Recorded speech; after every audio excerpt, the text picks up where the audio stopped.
Hi, my name is Lori Garza. This is my speech titled That Pain in Your Head.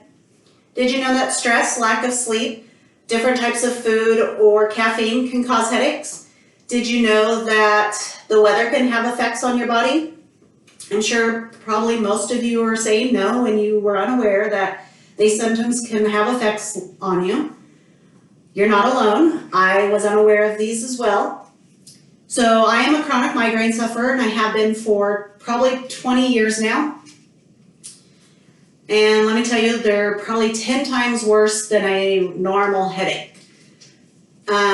Today I would like to tell you what a migraine is, how a migraine occurs, and what the effects of a migraine are. So what is a migraine?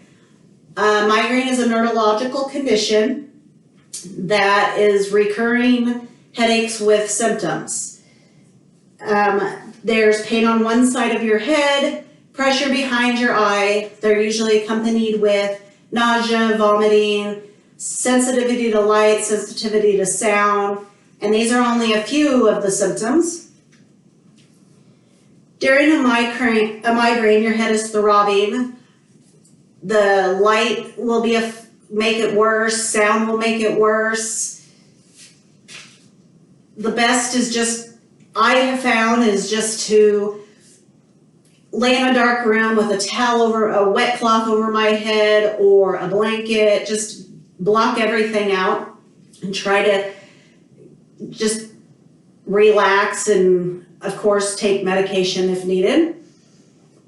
There's times that the nausea will be so bad that unfortunately you'll just have to induce vomiting to help just relieve that nausea and that pain. Women are more likely to suffer from migraines than men are. According to Janine Clayton from the National Institute of Health, there's no clear reason why women suffer from migraines more than men do. And studies have shown one in every 7 adults will suffer from a migraine. Now let's look how a migraine occurs. Migraine pain occurs due to waves of activity by groups of excitable brain cells, according to Johns Hopkins Medicine. Chemical imbalances can cause the narrowing of blood vessels in the body, which leads to throbbing pain in the head. There's also a number of triggers. Your triggers could be food, the weather, caffeine, alcohol. There's no known trigger for each person. You have to figure out what your trigger is. My triggers are usually the weather or the elevation. If I travel somewhere where elevation's higher than where we live here in Coeur d'Alene, I can almost guarantee I will wake up the next morning with a massive migraine.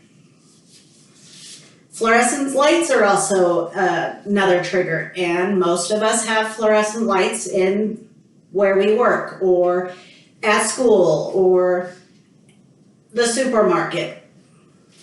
That's also a trigger. So most migraine sufferers will keep a log when they suffer a migraine so they can kind of pinpoint what their triggers are to avoid those, especially if it's one that happens all the time.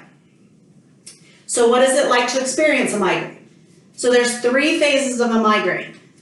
The first phase is called the aurora. So that's usually visual disturbances. You'll see little spots in front of in your eyes. They're known as an aurora. So that's usually accompanied prior to a migraine. The next phase is called the headache phase, which is where the throbbing and the symptoms of the nausea and the vomiting and all that will come from.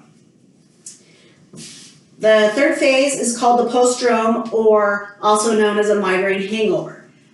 The migraine hangover is just as bad as the migraine sometimes. You still have sensitivity to light.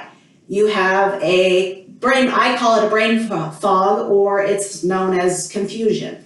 You just feel foggy all day long, and it's usually directly the next day after your migraine's gone. Sometimes I think that's worse than the migraine because it's confusing. You don't want to do anything. You feel sluggish and tired. So before I close, let's recap. remembering by knowing what your triggers are can help prevent a migraine. Today we talked about what a migraine is, how a migraine occurs, and what the effects are of a migraine. I would like to close with a note, with a thought. The next time you have throbbing in your head, it might not be a headache. It just could be a migraine. Thank you.